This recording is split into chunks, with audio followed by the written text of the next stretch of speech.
Subscribe Tag TV YouTube channel and press the notification button.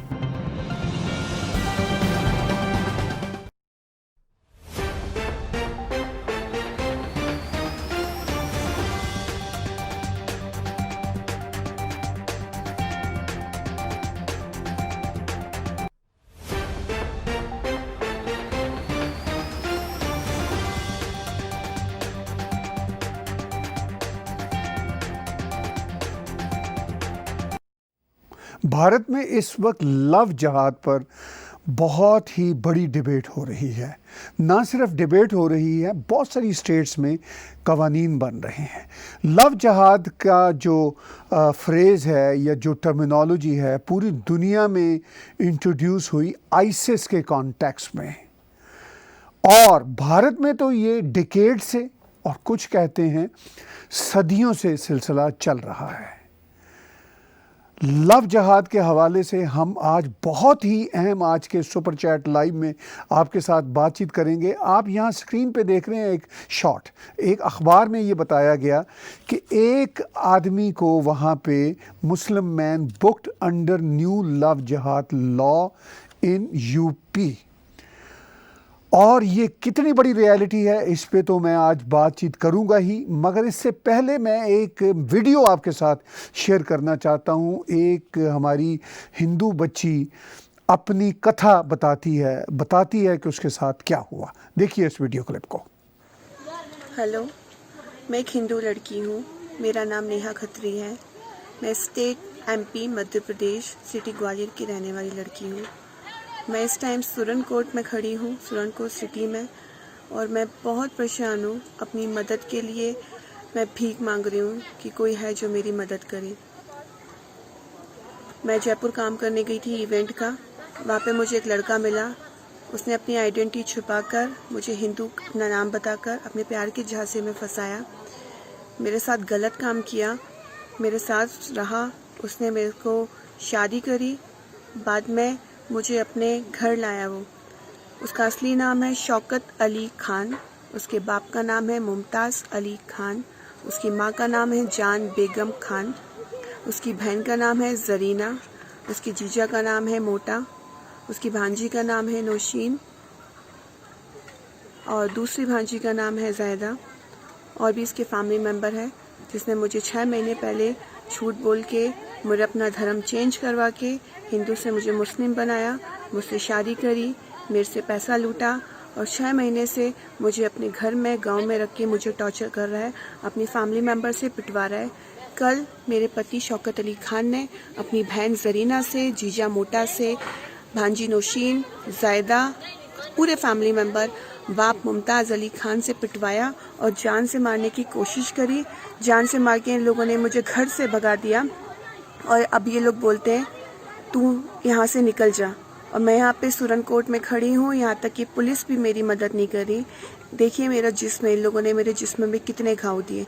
यदि मुझे कुछ होता है तो इसका जिम्मेदार शौकत अली खान, इसका बाप मुमताज़ अली खान, इसकी माँ जान बेगम खान, इसकी बहन जरीना, कोलो, प्रीति, जायदा, भांजी, नौशीन, सब लोग जिम्मेदार हैं। देखिए मेरे जिस्म की हालत।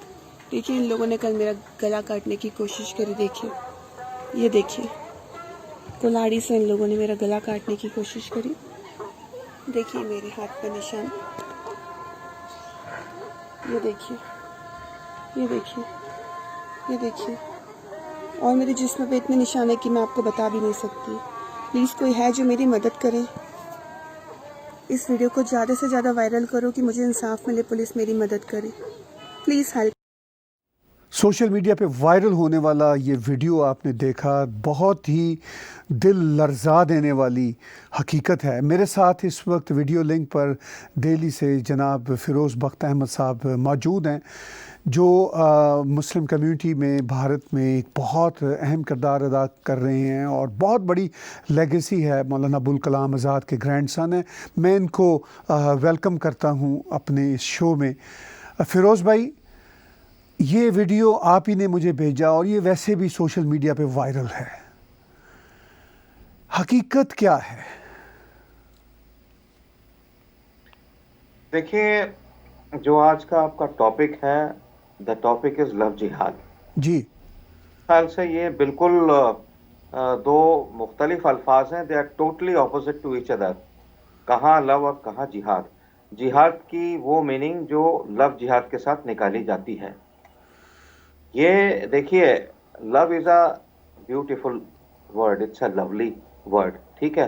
बट अनफॉर्चुनेटली जिस तरह की हरकत और सकनात हो रही हैं, जैसा कि हमने इस बच्ची के जरिए भी सुना, और ये all over the world viral है, इस बच्ची का जो वीडियो है, इसमें इसने अपनी बिपता सुनाई है कि इसके साथ क्या क्या जुल्म हुआ।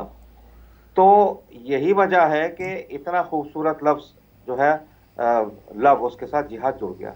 जिहाद की गलत मीनिंग जुड़ी। जिहाद की एक अलग मीनिंग भी है जो पॉजिटिव मीनिंग है इस्लाम के ताल्लुक से। लेकिन कुछ लोगों ने, जैसा कि इस बच्ची के साथ हमने देखा कि कोई मुस्लिम लड़का था वो, और उसने फोर फ्रंट पे ये कहा कि मैं एक हिंदू हूँ, नाम भी अपना तब्दील कर लिया, और बच्ची जो है उसके झांसे में आ गई। भाई मैं हिंदू मुस्लिम के चक्कर में नहीं पड़ता, बच्ची सबकी, बच्चियां सबकी प्यारी होती हैं, हिंदू की हो, सिख की हो, मुसलमान की हो, ईसाई की हो। तो जिस तरीके से ये बता रही थी कि किसी लड़के ने इसको झांसा दिया, नाम बदला, कहा मैं हिंदू हूँ, फिर शादी करी, चलो शादी हो गई, उसके बाद फिर उसकी आइडेंटिटी जो है खुली। ये देखिए, तभी ये जो टर्म है लव जिहाद जो है, ये कॉइन की गई, ठीक है। लव के अंदर कोई जिहाद का, देखिए हिंदुस्तान में क्या, ऑल ओवर द वर्ल्ड कोई भी एक फ्रीडम मिली हुई है कि मान लीजिए ताहिर साहब, आप एक मुसलमान हैं, अगर आपको किसी क्रिश्चियन लेडी से, किसी बौद्ध या किसी सिख या हिंदू लेडी से प्यार हो जाता है, और फिर उसके बाद यू कैन मैरी हर, ठीक है, हिंदुस्तान में कहीं भी। लेकिन मसला जब हो जाता है, जब आप उसको शादी करें, और मान लीजिए वो गैर मुस्लिम हिंदू है, और आप उससे कहें ठीक है भाई तुम्हारा नाम सोनिया है, अब तुम अपना नाम सलमा रख लो, ये सब चीजों की जरूरत क्या है? सलमा रख लो, कलमा पढ़ लो। देखिए, अगर प्यार है तो प्यार मजहब से उठ के होता है। आप बच्ची से पूछिए, आप अपनी बीवी से पूछिए, अगर आपकी बीवी हिंदू है, आपने हिंदू से या क्रिश्चियन से या किसी सिख से शादी की है, आप, ठीक है, प्यार तो है, शादी भी हो गई, बच्चे भी हो जाएंगे, लेकिन मजहब के ताल्लुक से आपका क्या ख्याल है? बहुत सी बच्चियां ऐसी होती हैं, शादी कर लेती हैं मुसलमान बच्चों से, लेकिन ये है कि मजहब से जुड़ी हुई होती हैं।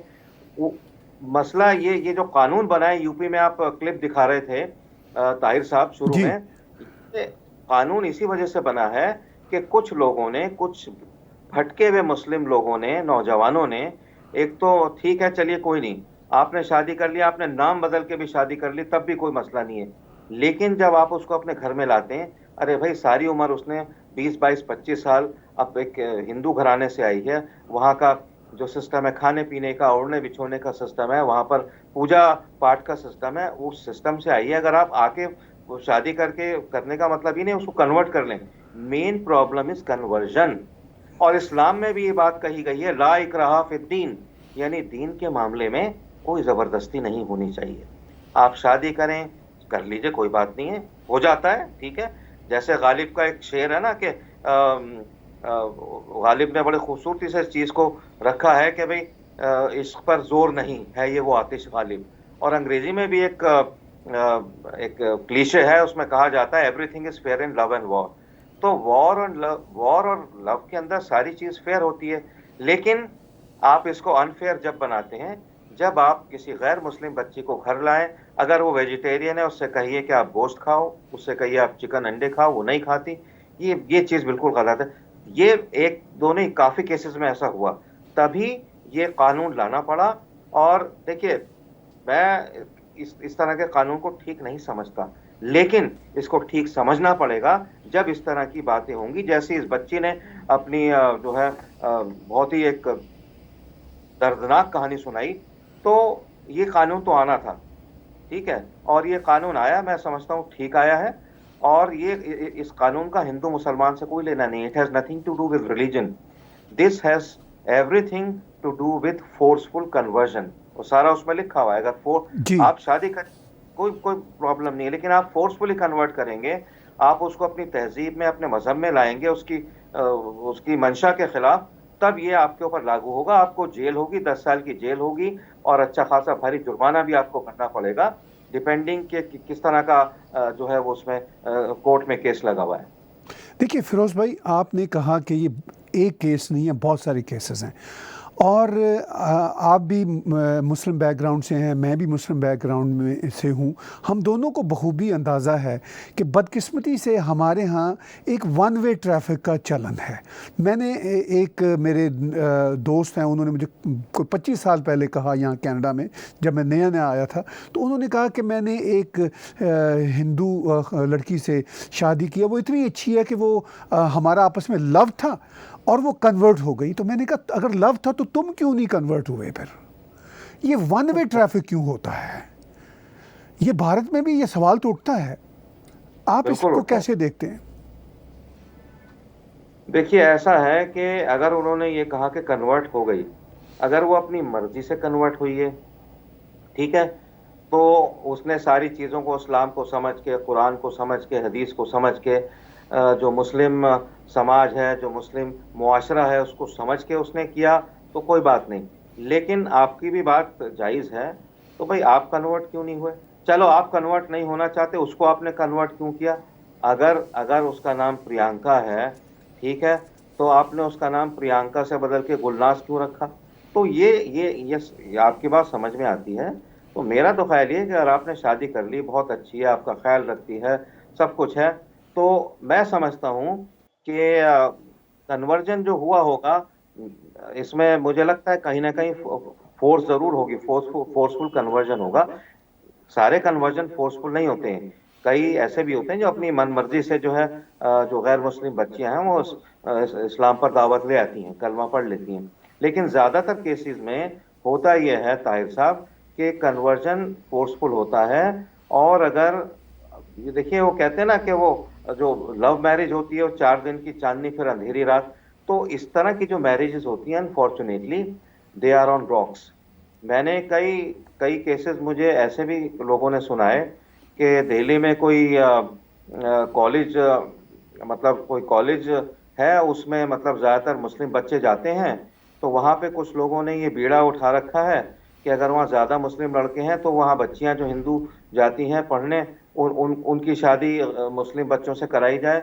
कई कई की कराई भी गई, बट द मैरिज फेल्ड, क्योंकि ये जो चीज़ है ना, तो ये मैं समझता हूँ कि प्यार एक बहुत, मैं समझता हूँ वेरी पायस वर्ड, ठीक है, love is a very pious pious activity.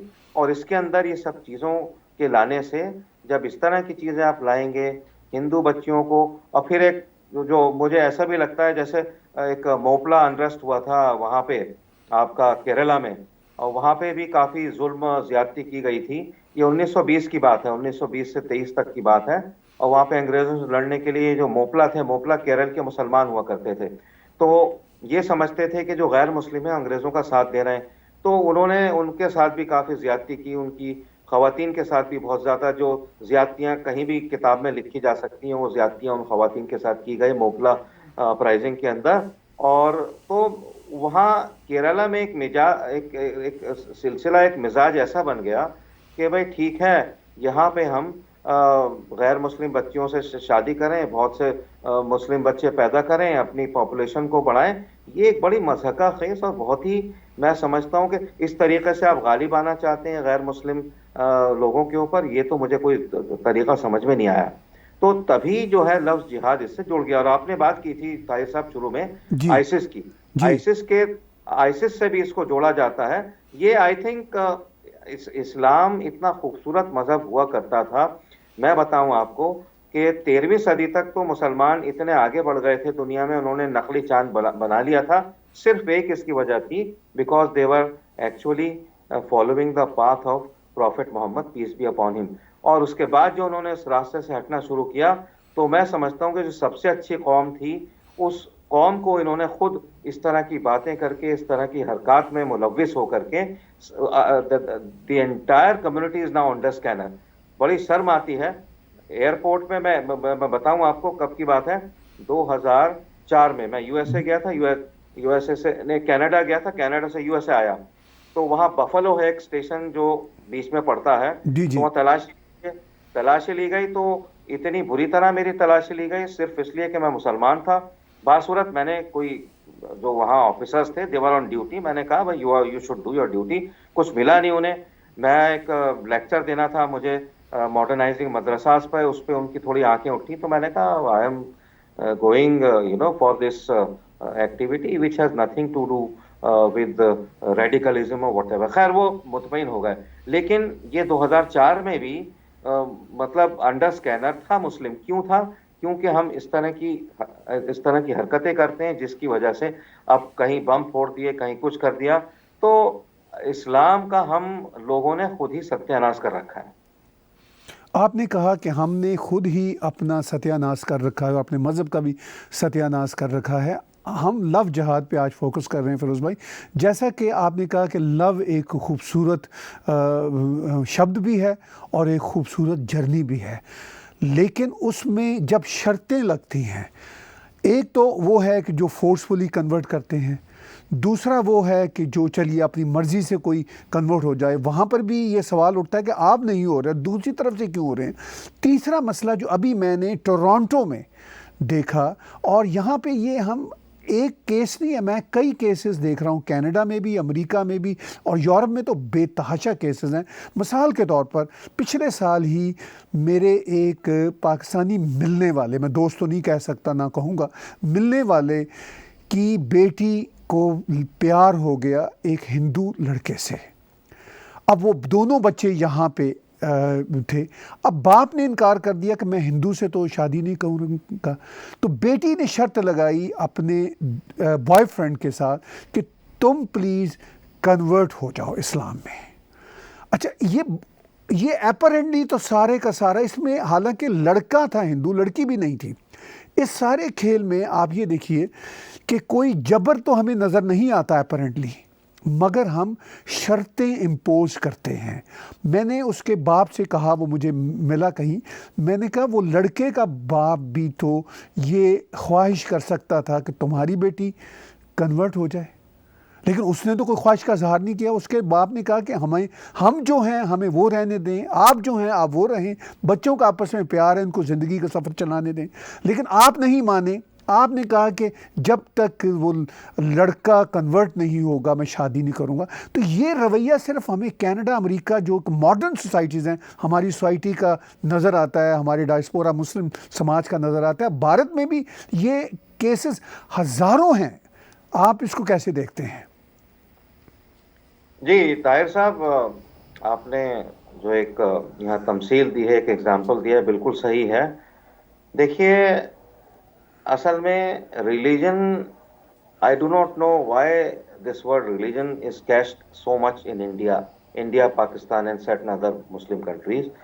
क्योंकि एच.जी. वेल्स ने एक दफ़ा बिल्कुल सही कहा था कि religion is the Ben of humanity, यानी एक जहरीला लफ्ज़ है इंसानियत के लिए। और वो इसलिए कि हम लोग बिल्कुल फैनेटिकली जुड़ जाते हैं। ठीक है, रिलीजन है, ठीक है, मैं मुसलमान हूँ, पक्का मुसलमान हूँ, अल्लाह का शुक्र है, 5 वक्त का नमाजी हूँ, 30 रोजे रखता हूँ, सब ठीक है, but that is everything personal. सही है ना? बिलफर्ज मान लीजिए अगर मैं किसी क्रिश्चियन लड़की से शादी करता हूँ या किसी गैर मुस्लिम से शादी करता हूँ, तो मैं हरगिज़ भी ये शर्त नहीं रखूँगा कि भाई ठीक है, मुझे आपसे बहुत मोहब्बत है, आप जो है अपना हिंदुइज़्म छोड़ दीजिए, क्रिश्चियनिटी छोड़ दीजिए, और यह है कि आप मेरी उसमें आ जाइए, फेथ में। अगर ऐसा मेरा इरादा भी है कि मैं उसको मुसलमान बनाना चाहता हूँ, किसी सिसिलिया को मैं सलमा बनाना चाहता हूँ या सोनिया को सलमा बनाना चाहता हूँ, तो मुझे उसको वक्त देना चाहिए, शादी कर लूँ, ठीक है। हाँ, अगर वो लॉर्ड जीसस को, मर्यादा पुरुषोत्तम राम को अगर वो करना चाहती है, शुरू से ये उनकी पूजा पाठ करते चले आए, उनकी जो है उनको पूछते चले आए हैं, तो मैं एकदम से तो नहीं कह सकता कि भाई आप एकदम से आओ और नमाज पढ़ो। आप इसके लिए यू रिक्वायर टाइम। लेकिन हो क्या रहा है, देखिए, अगर आपका जज्बा सिर्फ लव है तो ठीक है, और अगर सही मानों में सच्चा प्यार है अगर आपका, तो मैं 10 रुपए के स्टैम्प पेपर पे लिख के देता हूँ कि अगर ये सच्चा प्यार है तो मजहब इसमें कभी आड़े नहीं आएगा। मैं ताहिर साहब, हिंदुस्तान में हजारों, बल्कि मैं कहता हूँ लाखों एग्जाम्पल ऐसे हैं। हिंदुस्तान की पॉपुलेशन माशाल्लाह से 135 करोड़ है, and even round the globe बहुत से ऐसे लोग हैं, लाखों लोग ऐसे हैं कि जिन्होंने इंटरफेथ अपनी वेडिंग की हुई है और बहुत आराम से रह रहे हैं, क्योंकि उन्होंने मजहब को मसला नहीं बनाया। और आपने सही कहा कि अपने दोस्त का जो एग्जाम्पल दिया कि भाई वो उन्होंने कहा भाई तुम मतलब जो है मैं कन्वर्ट नहीं होने दूंगा अपने लड़के को। और अभी क्यों? ठीक है, अगर लड़की मुसलमान है, लड़का हिंदू है, तो मतलब यह है कि ये तो दोनों तरफ से अप्लाई होता है। लेकिन मैं समझता हूँ ये अगर लव है तो इसके बीच में से लफ्ज जिहाद हटा देना चाहिए, लफ्ज हिंदू हटा देना चाहिए, लफ्ज मुस्लिम हटा देना चाहिए। तो जो मुस्लिम फादर थे उस बच्ची के, उन्होंने कोई अच्छा फैसला नहीं किया, और मुझे पूरा यकीन है कि उन्होंने उन दोनों की जो लाइफ है उस लाइफ का एक बहुत बड़ा नेगेटिव उनके लिए वो साबित हुए। अनलेस के ये बच्चे वहां से भाग जाएं, उनके लिए क्या क्या तरीका था? यही था कि वो वहां से भाग जाते। भागना भी इतना आसान नहीं है। ठीक है, तो ये सब जो कुछ हो रहा है मजहब के नाम में, अच्छा मजे की बात यह है ताहिर साहब, मजहब अपने आप में इस तरह की चीज की कोई इजाजत नहीं देता।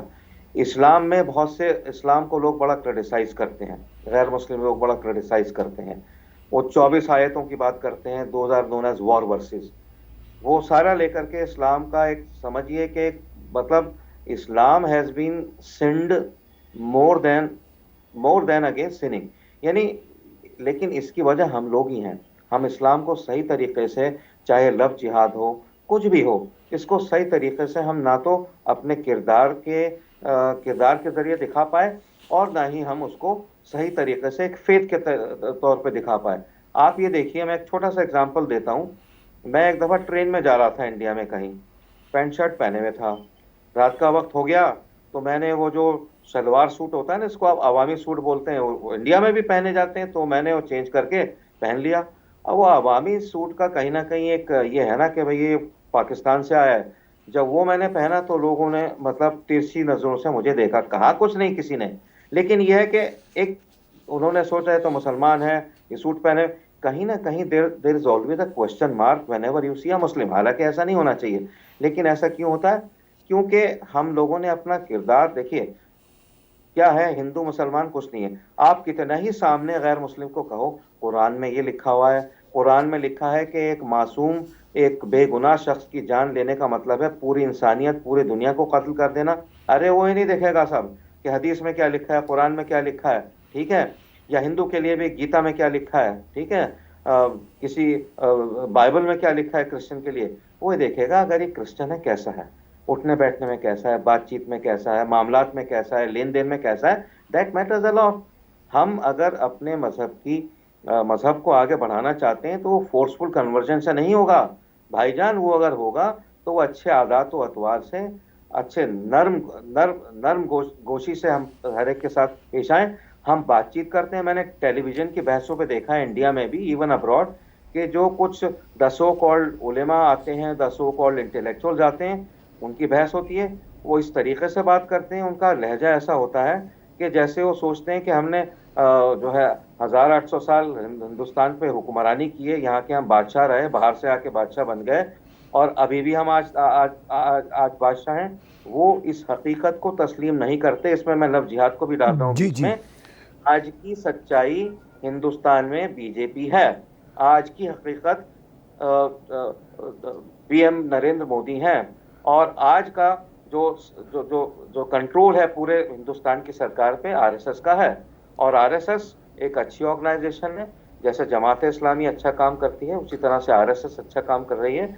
और लेकिन हम लोग क्या है, हमारे अंदर इतनी हट धर्मी है, इतनी जिद है, इतने हम उतावले, और यानी ऐसे हम उबल जाते हैं सामने वाला कोई सवाल करे। अब मैंने देखा है, मैं बहुत से बहसों में देखा है गैर मुस्लिम लोगों को बड़े आराम से ठंडक के तौर पे वो कन्विंस करते हैं। हम लोग कन्विंस नहीं करते हैं, हम लड़ाई झगड़ा फसाद, बल्कि मतलब जिहाद, हालांकि जिहाद एक गलत वर्ड नहीं है। जिहाद का मतलब ये है कि अगर आपको आपके उसूल व ज़वाबित पे, आपके मजहब के ऊपर, आपके तौर तरीके के ऊपर अगर कोई नहीं चलने दे रहा है, तो आप पहले जो है मतलब आराम से बात कीजिए। अगर उससे नहीं है तो आप दुआ कीजिए, उससे भी नहीं है तो आवाज़ उठाइए। अगर उससे भी बात नहीं बन रही तब जाकर के आप जो है ये बात करिए उससे तलवार से।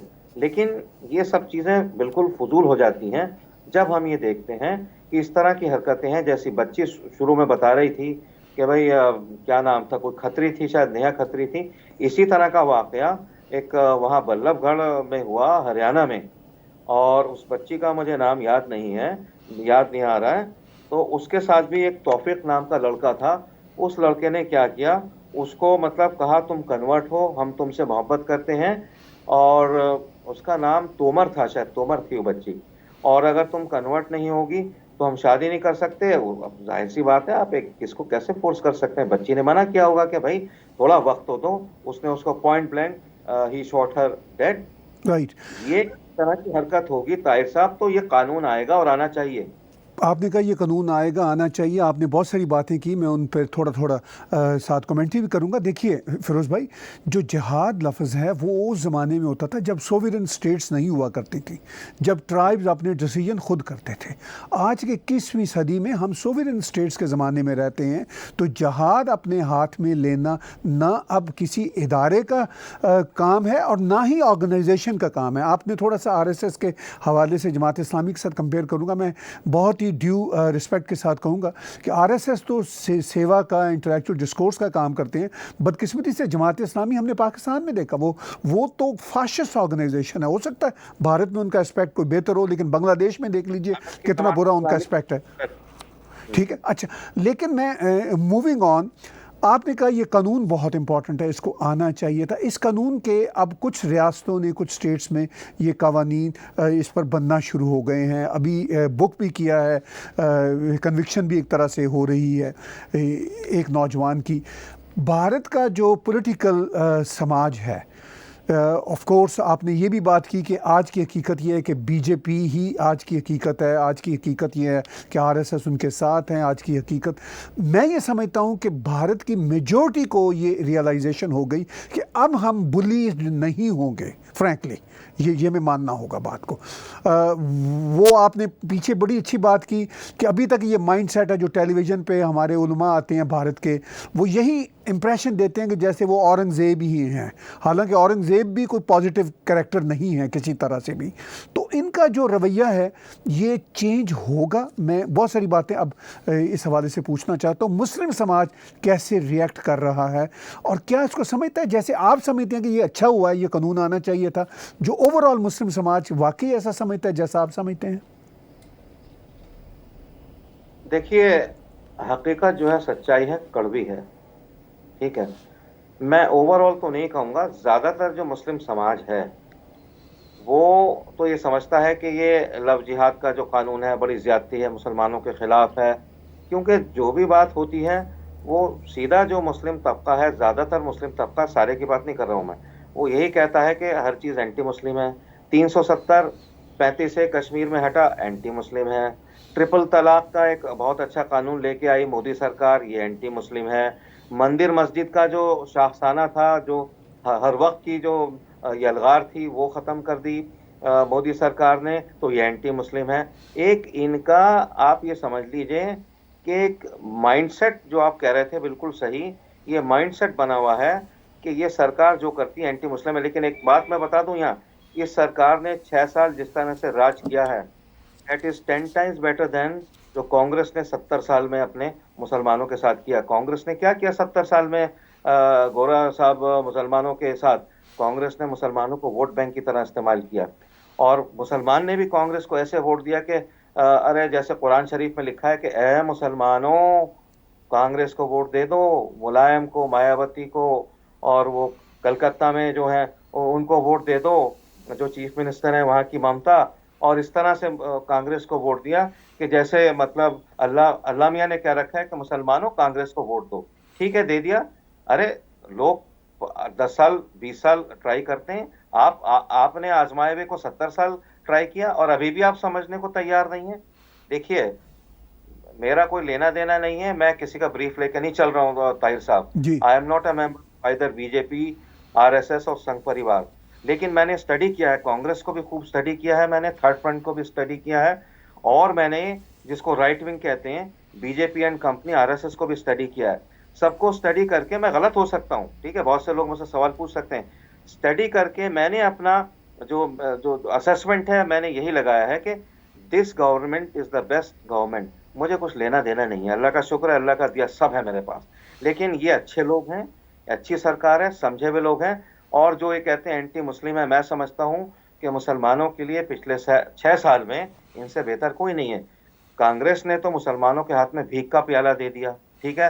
रिजर्वेशन रिजर्वेशन, अरे मुसलमान बड़ा हिंदुस्तान में बड़ा टैलेंटेड है हमारा मुस्लिम बच्चा, ठीक है। आप उसको रिजर्वेशन दोगे? हमारे बच्चे कहाँ से कहाँ पहुंच गए। अभी वहाँ अमिताभ बच्चन जो है वो प्रोग्राम करते हैं, उसमें हमारी एक मुस्लिम जो खातून है वो 1 करोड़ जीत के चली गई। वो तो मैं कह रहा हूँ कि अगर सही ढंग से, सही तरीके से अगर आंका जाए और जांचा जाए, तो मैं समझता हूँ कि पिछले 70 साल में जिस तरीके से मुसलमानों को ज़दोकोब किया गया और उनको बीजेपी से, आरएसएस से, संघ परिवार से डरा के कि देखो जी ये इंजीनियर कराते थे राइट्स जी। कांग्रेस वाले। ये नहीं कि ये संघ परिवार वाले खुद जाके वहां पे मुसलमानों को काटते थे।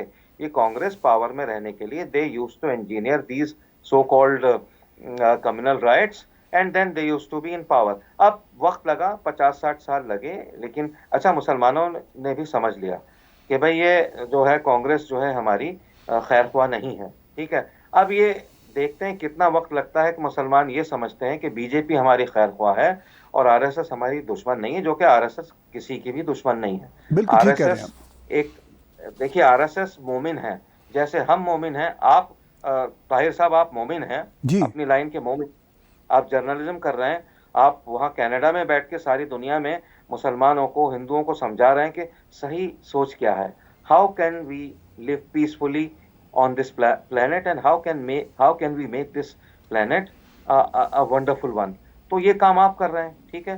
तो हमें असल में ये चीज फॉलो करनी चाहिए और मैं समझता हूं कि अब नहीं तो कल, कल नहीं तो परसों, और हो सकता है हम लोग ना रहें, एक ना एक दिन मुसलमान ये समझ जाएगा कि बीजेपी गलत नहीं है, मोदी कहीं से कहीं गलत नहीं है, ये सब प्रो मुस्लिम लोग हैं। और आरएसएस भी ये चाहती है कि मुसलमान पढ़े लिखे आगे बढ़े और ये बच्चे जो हैं काबिल बने और दुनिया में हिंदुस्तान का नाम रोशन करें। लेकिन कुछ लोगों ने, जिसको कहते हैं ना पुरानी दिल्ली की टकसाली जबान में, मुसलमानों के ऊपर ढक्कन कस रखा है, बाहर निकलने नहीं देते। आम मुसलमान जो है वो बड़ा बैलेंस्ड है और मतलब, लेकिन बहकावे में आ जाता है। अब जैसे मैं भी पहले ऐसी समझता था आरएसएस और बीजेपी को कि ये तो जनसंघ थी उस टाइम मेरे बचपन में, कि ये दुश्मन होंगे मुसलमानों के। हरगिज में नहीं, मैंने समझा, मैं इनके बीच में गया, मैंने बातचीत करी और मतलब मैं तो ऐसे ही जाता था, मेरे चेहरे मोहरे से पता नहीं चलता था हिंदू है मुसलमान है। मैं ऐसी ऐसी मीटिंग में गया कि जहां कहीं भी, कहीं से कहीं तक एक लफ्ज भी एंटी मुस्लिम इन लोगों के मुंह से मैंने नहीं सुना। लेकिन ये एक माइंडसेट बन गया जी, मुसलमानों का गला काटेंगे, मोदी ये करेंगे, मोदी आके खत्म कर देंगे मुसलमानों को। अरे भाई, मोदी से बेहतरीन प्राइम मिनिस्टर मैं नहीं समझता कि हिंदुस्तान की तारीख में आज तक कोई आया है। मोदी अगर 10 साल और रह गए तो मैं बता रहा हूं आपको कि हिंदुस्तान को ये नंबर 1 ले आएंगे और आपके Canada, America, Britain, Germany, France से हिंदुस्तान आगे चला जाएगा। मैं अब आखिर में, इससे पहले कि हम अपने इस सुपर चैट में दोस्तों के लाइव क्वेश्चंस लें आपके लिए, मेरे लिए, मैं आखिर में ये एक बात खुद आपसे जानना चाहूँगा कि जैसे कि अपोजिशन पूरी दुनिया में किसी भी चीज़ पे अपना पॉलिटिकल कार्ड खेलती है, इसी तरह भारत में भी ये जो लव जहाद का आ रहा है वो ये कह रहे हैं कि ये जो इस वक्त की इकॉनमी है, अब इस वक्त की जो इकॉनमी है भारत की ही डाउन नहीं है, कोविड की वजह से पूरी दुनिया की डाउन है, मगर वो वहाँ पे पॉलिटिकल कार्ड ये खेलते हुए कह रहे हैं कि इकॉनमी डाउन को डिस्ट्रैक्ट कर रहे हैं लव जहाद में, और फिर उसके साथ साथ ये कह रहे हैं कि कम्युनल टेंशन्स बढ़ रही हैं जो मुझे तो नज़र नहीं आ रही, और फिर वो चाइना का भी फैक्टर ला रहे हैं कि जी चाइना बहुत अंदर आ गया हुआ है। अब वो कहाँ अंदर आया हुआ है कोई फैक्ट्स नहीं बताते। तो आप इन 2-3 चीज़ों को कैसे देखते हैं, इससे पहले कि हम अपने व्यूअर्स के आज के सुपर चैट में क्वेश्चंस लें। जी ताहिर साहब, ये देखिए बहुत सेंसिटिव मगर बहुत ही आपने एक अच्छा सवाल किया है। देखिए, हैरानी इस बात की होती है हमें अगर ऑपोजिशन इन तमाम बातों की तरफ रोशनी ना डालता, अगर वो ये ना कहता कि नहीं जी इकोनॉमी डाउन है, कम्युनलाइज्ड एटमॉस्फेयर हो गया है, चाइना के खिलाफ इंडिया कुछ नहीं कर पा रहा है, अगर वो नहीं कहता ये तो देखिए धर्म है, हर अपोजिशन का धर्म है। लेकिन ये अपोजिशन, बिल्कुल आपने सही कहा, they are playing their political card. ठीक है, एक अपोजिशन क्या, मैं तो कहूंगा एक कबाल हो गया है ये। दिस इज अ कबाल, ठीक है, this is a cartel which is not letting the government do a good job। मैं बताऊं कि हिंदुस्तान की इकोनॉमी बहुत से मुल्कों से बेहतर है। मैं कहीं लेटेस्ट पढ़ रहा था, कहीं इस पे व्हाट्सअप आया था मेरे पास, आपको हैरानी होगी जी। ताहिर साहब, हिंदुस्तान की economy is a step better than French economy. ठीक है, it is better than Russian economy. ठीक है, तो ऐसा नहीं है खुदा न खास्ता कि हिंदुस्तान इकोनॉमी बिल्कुल ही खत्म हो गया है। हर इंसान हिंदुस्तान का, चाहे वो सब्जी बेच रहा है ठेले पे जाकिर नगर की रोड पे, या कहीं भी यूपी में कहीं वो जो है कुछ छोटा मोटा काम कर रहा है, कोई झल्ली वाला है या कुछ इस तरह से है, कोई भूखा नहीं मर रहा है। और अल्लाह का शुक्र है, सबको अल्लाह ने जो है रोजगार दिया है, बावजूद इसके कि कोविड बहुत ज्यादा बुरी तरह से इसने जकड़ लिया है पूरी दुनिया को। हिंदुस्तान में अल्लाह का बड़ा कर्म है, बड़ी मेहरबानी है कि आराम से रह रहा है, हर इंसान रह रहा है, मुसलमान भी रह रहा है। तो ये कहना कि इकोनॉमी डाउन हो गई या कम्युनलाइज्ड एटमॉस्फेयर है, तो मुझे इस पर तो बड़ी हंसी आती है। हाँ, कुछ कुछ वाकयात ऐसे हुए हैं, ठीक है, जिनको कभी काव विजिलेंटिज्म का नाम दे दिया गया, या फिर यह है कि पब्लिक के अंदर कुछ लोगों को लिंच कर दिया गया, वो ठीक नहीं था, उसके साथ कोई भी नहीं होगा। बल्कि उसके लिए तो प्राइम मिनिस्टर मोदी ने भी एक दफा ये कहा था कि वो लोग जो मतलब समझते हैं कि भाई संघ परिवार का नाम लेके हम ये कर लेंगे, गांव काव के नाम में, काव विजिलेंटिज्म के नाम में हम कत्ल कर देंगे, इसकी तो उन्होंने भी मुखालिफत की थी और वार्निंग दी थी उनको। तो मेरे कहने का मकसद ये है कि जो लोग इस तरह की बात उठा रहे हैं, और इसके अंदर वो अब इन्होंने वो भी जोड़ दिया है, जो किसानों का अब प्रोटेस्ट हो रहा है यहाँ एनसीआर के अंदर, तो ये कहते हैं जी ये इन चीजों से ध्यान हटाने के लिए ये लव जिहाद छोड़ दिया, इन चीजों के तरफ से ध्यान हटाने के लिए 370 राम मंदिर, ऐसा कुछ नहीं है। This is a government which is a go getter. इस गवर्नमेंट ने करके बताया है जो काम 70 साल से कांग्रेस नहीं कर पाई, यानी उसने कश्मीर के मामले को नहीं सुलझाया, इस सरकार ने सुलझा दिया। ठीक है, अमित डोवाल ने पूरे कश्मीर को, मतलब ये समझिए कि इतनी खूबसूरती के साथ, इतने आराम के साथ उसको समेट लिया कि रोजाना वहां पे लोग मारे जाते थे और ज्यादातर मुसलमान ही मारे जाते थे वहां। तो डोवाल साहब ने, अमित शाह ने, और ये जो उनकी तिकड़ी है मोदी साहब ने मिलकर कश्मीर को पूरा कंट्रोल कर लिया। जो चीज दीमक की तरह हिंदुस्तान को खा रही थी, मंदिर मस्जिद, उसको कंट्रोल कर लिया। तो कहां से है कम्युनलाइजेशन? कहीं से नहीं है। अल्लाह का बड़ा शुक्र है, मुसलमानों को खुदा का शुक्र अदा करना चाहिए कि जो दीगर ममालिक हैं, और खासतौर से मुस्लिम ममालिक, 52-56 जो मुस्लिम ममालिक हैं, इंक्लूडिंग इंडोनेशिया, मलेशिया या और भी हैं, पाकिस्तान, बांग्लादेश, अल्लाह का कर्म है, बड़ी मेहरबानी है कि यहाँ का मुसलमान बहुत आराम से है, अपने आराम से नमाजें पढ़ रहा है, आराम से अपने ईद बकरीद मना रहा है, रमजान में रोजे रख रहा है। अल्लाह का बड़ा कर्म है। और ये कर्म किसी ने एक हाँ, बड़ा, मैं एक बात कह के बात को खत्म करूंगा, जी सवाल जी। पूछने वाले मुझसे पूछेंगे। एक टीवी बहस पे था, तो एक नौजवान यूपी का था जो कि मायावती साहिबा की पार्टी से था। वो कहता है कि अब हम यहाँ आएंगे तो हम निज़ामे शूरा, निज़ामे मुस्तफ़ा लेके आएंगे। तो मैंने उससे सवाल पूछा, मैंने कहा आपका ये कहना कि हम यहाँ आएंगे, हम पूरा पूरा सिस्टम पलट देंगे, मैंने कहा यही निज़ाम मुस्तफ़ा है।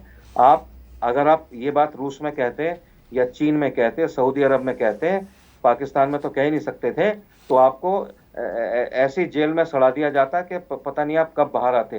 तो मैंने और भी कुछ आपके साथ किया जा सकता था। मैंने कहा ये जो हिंदुस्तान में सरकार है, यही, आप इसको कुछ भी नाम दे दें, यही निज़ाम मुस्तफ़ा है।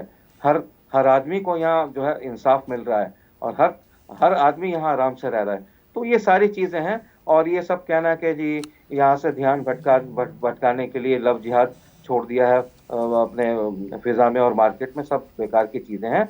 बहुत सही तरीके से ये सरकार काम कर रही है, और मैं समझता हूँ कि पब्लिक समझ चुकी है।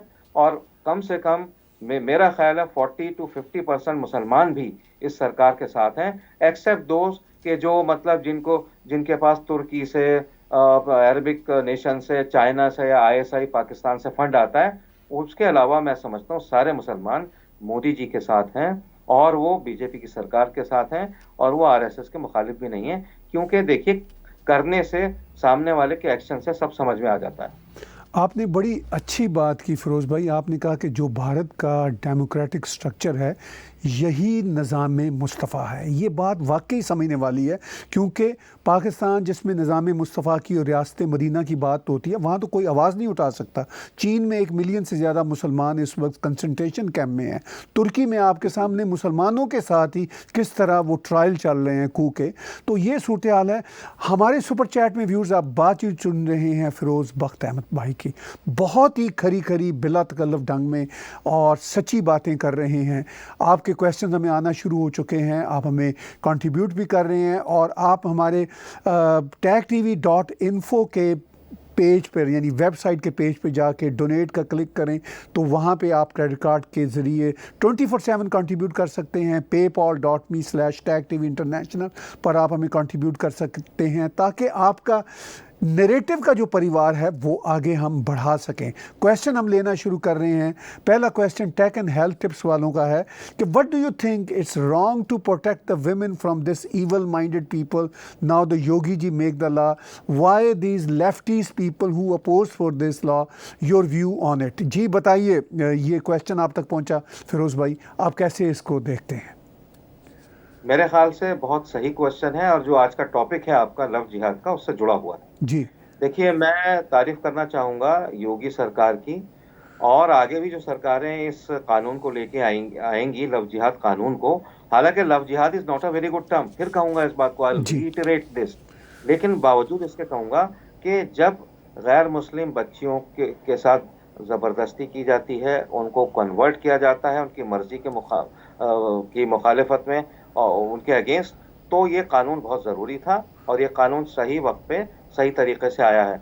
आप प्यार कीजिए, मोहब्बत कीजिए, घर में लाइए बच्ची को, उसको समझिए, और वो अगर वो पूजा करना चाहती है तो उसको पूजा सामग्री ला के दीजिए। यही असली इस्लाम है, यही prophet Muhammad peace be upon him. आपने कहा था, आपके मुताबिक हजरत मोहम्मद सल्लल्लाहु अलैहि वसल्लम के मुताबिक सबसे बड़ा गुनाह जो है वो ये चोरी चकारी रेप वेप नहीं, आपके नज़दीक सबसे बड़ा गुनाह है किसी के दिल को दुखाना, किसी की दिल आज़ारी करना। आप एक बच्ची को लेके आए हैं, दूसरे समाज से आई है, दूसरी ट्रेडिशन से आई है, बचपन से पैदा हुई है वो, कि जहाँ उसने घंटे सुने हैं, मंदिर को जाती है, टीका लगाती है। आप आते ही कहिए उससे कि भाई आप कुरान पढ़ो, कलमा पढ़ो, ठीक है, उसको समझाइए, उसको ट्राई टू ट्रेन हर। लेकिन ये ज़बरदस्ती करेंगे तो कानून आपको जकड़ेगा, और अगर आप ऐसा करेंगे, सारे लोग सुन लें जो इस तरह से जो सोचते हैं कि हम ऐसे करके छूट जाएंगे, 10 साल की जेल होगी, और इसके अलावा जो है मॉनिटरी जुर्माना भी होगा। लेकिन मैं समझता हूँ ऐसा ना हो, इस तरह की कोई हरकत ना करें। आपको करना है अगर शादी, आप ठीक है, मोहब्बत हो जाती है। मोहब्बत एक ऐसी चीज़ है जिसमें किसी को कोई रोक नहीं होती। हर इंसान के साथ मोहब्बत के किस्से होते हैं, मेरे साथ भी हुए, ताहिर गोरा साहब के साथ भी है, जो सुनने वाले उनके साथ भी हुए होंगे। लेकिन अगर ये इंटरफेथ मैरिज है तो इसमें उसका पूरा मान सम्मान रखिए, उसकी पूरी, बच्ची की पूरी, अगर आप मुसलमान हैं, बच्ची हिंदू है, सिख है, ईसाई है, जो भी कुछ है, या किसी और फेथ से बौद्ध है, तो आपको पूरा ख्याल रखना है। आप खुद कन्वर्ट नहीं हो रहा है तो आप उसको भी फोर्सफुली कन्वर्ट ना कीजिए। तो मैं समझता हूँ कि ये कानून इसी वजह से आया है। This law is not against Muslims, it is not anti Islam और एनी अदर रिलीजन। बिल्कुल, बहुत अच्छी बात की आपने। मैं इसमें सिर्फ एक ही जुमला चाहूँगा, इसमें इजाफ़ा करना चाहूँगा, वो ये है कि आपकी किसी से मोहब्बत हो गई, आप लड़की हैं या लड़का हैं और आप मुसलमान हैं और दूसरा नॉन मुस्लिम है, आप बल्कि कोई, अगर आपकी सच्ची मोहब्बत है तो आप तो कोई ऐसी शर्त भी ना रखें कि आप अपने धर्म को बदलें। आप अपने धर्म को अलग अलग रहने दें और अपनी मोहब्बत के बेस पे मोहब्बत को ही धर्म बनाएं। ये सबसे इम्पॉर्टेंट बात है। क्वेश्चन अगले आ रहे हैं हमारे पास, और ये काप सिंह जी का क्वेश्चन है, shall India bring a change in constitution and create a law over love jihad. देखिए, अभी तो स्टेट्स में आ रहा है फ़िरोज़ भाई, क्या ये फेडरल सेंटर की जो सरकार है वो भी कोई ऐसा प्लान कर रही है? देखिए, ऐसा है, जब स्टेट्स में आ रहा है तो there is also a possibility कि सेंटर में भी आ जाए।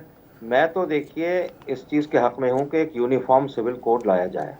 ठीक है, ये जब यूनिफॉर्म सिविल कोड आएगा तो ये सारे जितने भी खुराफात हैं, खटराग हैं, सब अपने आप जो है सब अपने आप ख़त्म हो जाएंगे। और इसका लाना इसलिए ज़रूरी है क्योंकि जो अभी आपने शुरू में जो वीडियो दिखाया था उस बच्ची का, कितना दर्दनाक अंधोनाक वो वीडियो था। तो उसने सारे निशान दिखाए, उसको तो जो बच गई बेचारी, वो उसका गला ही काट दिया जाता। ये दिस इज नॉट एक्सेप्टेबल। अभी तो यूपी में आया है, हरियाणा में आ जाएगा, एमपी में है, आसाम में, मणिपुर में भी आ सकता है। तो आई थिंक अब ठीक है, जिसको कानूनी लड़ाई लड़नी है जाए सुप्रीम कोर्ट में आर्ग्यू करें, लेकिन ये कानून इसलिए आना चाहिए कि जो भी हिंदू मुस्लिम मैरिज होती है बिटवीन बॉय एंड गर्ल, उसमें किसी को दबाना नहीं चाहिए, कन्वर्ट किसी को नहीं करना चाहिए। प्यार करो, जितना करते हो करो, फैमिली बनाओ, बच्चे पैदा करो, सब कुछ करो, लेकिन अगर तुमने उससे ये कहा कि तू मुसलमान है हिंदू बन जा, या हिंदू है मुसलमान बन जा, तो तब आपकी पकड़ होगी और होनी चाहिए। जी, और भी हमारे सामने बहुत सारे क्वेश्चन है फिरोज भाई। देखते हैं अगला क्वेश्चन। राहुल शर्मा भाई हमारे इधर टोरंटो में रहते हैं, हमारे बहुत अच्छे दोस्त हैं। इनका क्वेश्चन है, education and hard work define a human being more than his religion in today's work. Do you think such laws will force people in the right direction? जी फिरोज भाई। I think you have asked a very sensible question, Rahul Bhai. Basically, what I feel is that, more than enforcement of laws, sometimes and this enforcement of laws is necessary. It is the requirement of the time. But more than that, what I think is change of heart is the best law. If we can bring a change of heart in people, and I think maybe such laws help in changing the heart. बाकी देखिए बहुत से कानून होते हैं, there are so many laws, people don't follow those, right? And that's why the courts, मैं तो ये दुआ करता हूँ अल्लाह से कि कोई गुनाह ना हो, कोई किसी की हक तलफी ना करे, nobody actually, in fact creates a problem for the other person, and these courts they should go on a long holiday. लेकिन ऐसा होता नहीं है क्योंकि the world is made up of good and bad. So I think you are right. Better education has to be there, and if the law is made, just think that if you are a good person, the law is not for you. But if you are not in the line of law, if you are not really a lover, and if you are a person who is a fundamentalist, who would like to change your fiance or your wife or husband into his or her faith, then the law will certainly work. And मैं तारीफ करना चाहूँगा हरियाणा सरकार की और ख़ास तौर से योगी सरकार की, कि ये लॉ जब आया, वो तौफीक और निकिता तोमर का जो केस हुआ था ना, निकिता तोमर को Taufiq he shot her in cold blood, और वो किसी कांग्रेसी कोई एमएलए वगैरह होंगे, उनका कोई रिश्तेदार था। So need of the hour was to bring this law, and these 3-4 governments have done, they have taken a very positive step in this line. आप super chat Somewhere a line is to be found. जी ठीक है viewers, आप super chat में बातचीत सुन रहे हैं फिरोज़ बख्त भाई की। आज मेरे साथ बहुत इंपॉर्टेंट बात है लव जिहाद पे, और आप हमें कंट्रीब्यूट कर सकते हैं हमारे टैग टीवी के पेज पे जाके, जो हमारा वेबसाइट है tagtv.info/donate, ताकि हम ऐसे शो आपके साथ हर रोज़ ला सकें और जो जानकारी है उसको आगे लेकर जा सकें। पेपॉल के ज़रिए भी आप हमें कंट्रीब्यूट कर सकते हैं और सुपर चैट में भी। अगला क्वेश्चन हम लेते हैं अपने दोस्तों का, और अजीत साहब का क्वेश्चन है, how challenging how channels like NDTV, Wire, Quint, Print are spreading propaganda strongly on every issue and portraying every decision of BJP as anti-Muslim. How can BJP tackle this propaganda? जी, मैं भी इसके बारे में एक जुमला कहता हूं और फिर फिरोज़ भाई आप भी कीजिए। देखिए, ये जो पूरे का पूरा नैरेटिव का वॉर है, मैं इसको वॉर कहता हूं। वो अपना नैरेटिव दे रहे हैं, हम भी अपना नैरेटिव दे रहे हैं सच और हक पे। हम किसी पॉलिटिकल करेक्टनेस में नहीं हैं, हम किसी के साथ नहीं हैं। फिरोज़ भाई मेरे साथ है, तो आपको जो हमारा नैरेटिव परिवार है उसको स्ट्रॉन्ग करना चाहिए। जो हमारे 24/7 टीवी चैनल है उनको स्ट्रॉन्ग करना चाहिए, और आप हमें डोनेट करते रहते हैं, करते रहें, जो भी अफोर्ड करें। ये एक तरीका है कि हम अपना ऑल्टरनेट नैरेटिव बिल्ड करें। फिरोज़ भाई, मैं ये समझता हूँ कि क्या हमें अपना ऑल्टरनेट नैरेटिव जो है परिवार, वो स्ट्रॉन्ग करना चाहिए आने वाले दिनों में? देखिए, मैं इससे पहले के सवाल का जवाब दूं, let me congratulate tag and its entire team headed by Tahir साहब और आपके जितने भी साथी हैं। क्योंकि the kind of narrative that you are promoting, that is pro-humanity, that is pro-humaneness, that is ecumenical, that is for interfaith harmony. In fact, all these programs, they firmly cement the feeling of goodness, the feeling of Hindu-Muslim unity. Hindu-Muslim means all religions combined. So you are rendering a yeoman service to the cause of humanity. And that's why I am very fond of tag TV talks, and मैं तो बल्कि चाहता हूं कि there should be an international channel like Republic जैसे अर्नब गोस्वामी ने बनाया है. Unfortunately, Arnab Goswami was arrested for no in fact fault of his, except that he talked about truthfulness. He actually sided with the people who suffered. He was with all those people who actually had been in fact meted with some or the other kind of suppression or repression. So let me also add about the television channels you have been talking about, NDTV, maybe Wire and Vion and whatnot. So all these channels are anti-government channels, but they should be there. It is good because this strengthens the democracy of India. This strengthens the fact that yes, this Modi government is very tolerant. It is not intolerant like the previous governments, where they, did not let those channels survive, which were anti-Congress or which were just not even anti-Congress, which were just balanced. But let me salute this government led by Narendra Modi ji, that they have enabled all these channels. And in fact, the way people think that the Republic voices something in favor of the Modi government. Whatever it is, he is doing his job. If he thinks that Modi government is right, he voices them in the right direction. And if he thinks that BJP is not doing well, he is after BJP government. So this is the job of a journalist. He is actually doing his job very honestly.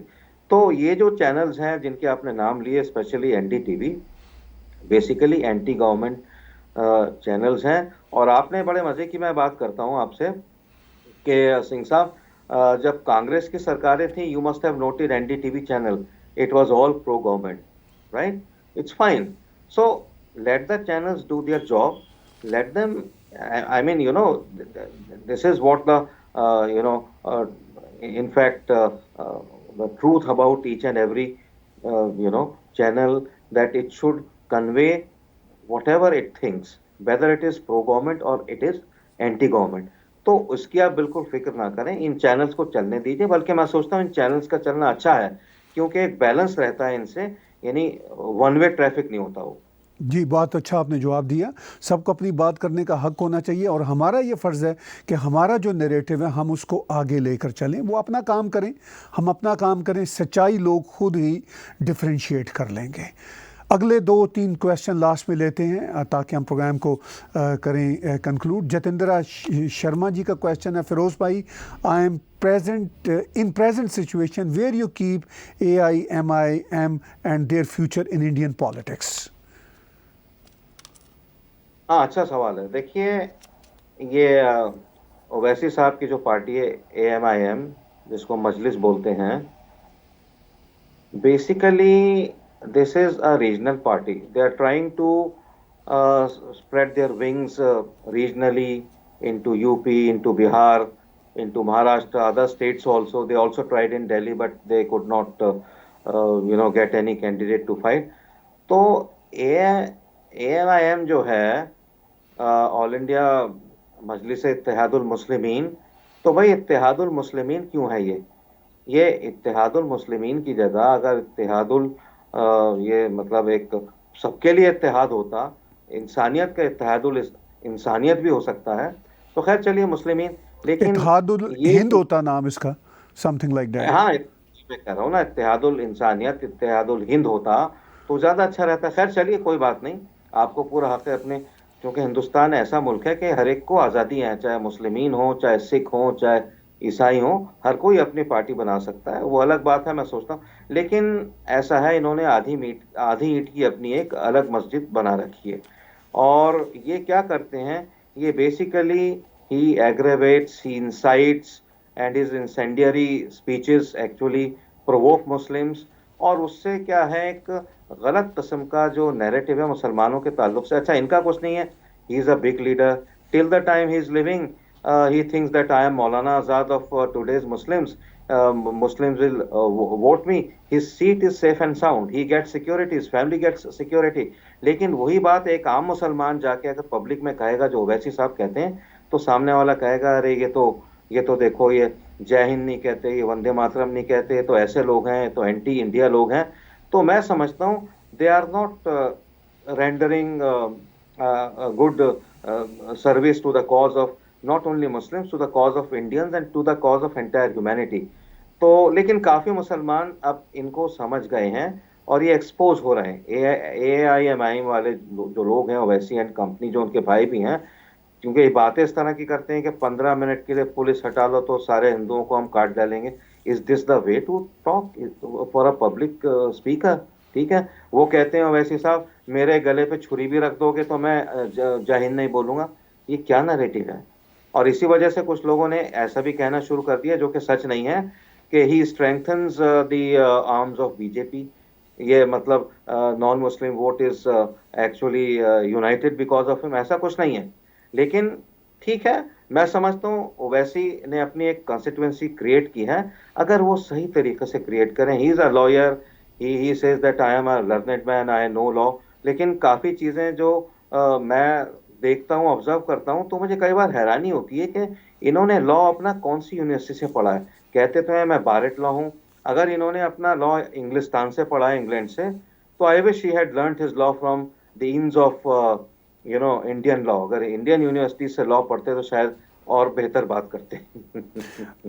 आखिरी question लेते हैं फिरोज़ भाई आज के show का हम, और ऋषि जी का क्वेश्चन है कि Firoz ji, you are soft spoken but very strong on arguments and super knowledge, why don't you join BJP, cause we need Muslim leaders like yourselves to counter Owaisi. I am sure Amit Shah will be happy to get you elected.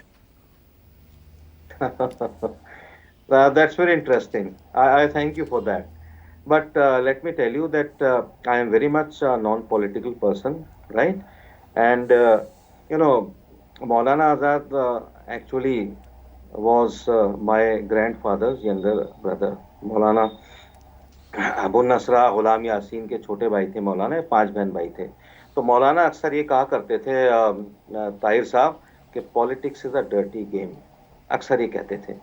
तो उन्होंने इस बात को कहीं लिखा भी था, और अंग्रेजी में जब उनका एक तर्जुमा होकर एक आर्टिकल आया, तो ये एक सेंटेंस था, politics is a dirty game.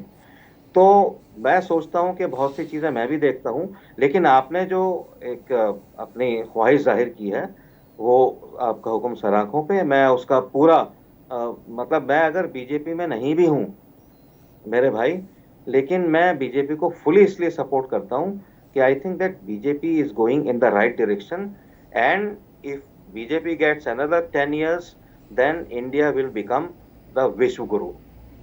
बहुत बहुत शुक्रिया फ़िरोज़ भाई, आपने बहुत हमें वक्त दिया, और हम आपको तकलीफ़ देते रहेंगे, चूँकि आपके जो थॉट्स हैं, क्लैरिटी ऑफ जो थॉट्स हैं आपके, वो इतने इम्पॉर्टेंट हैं।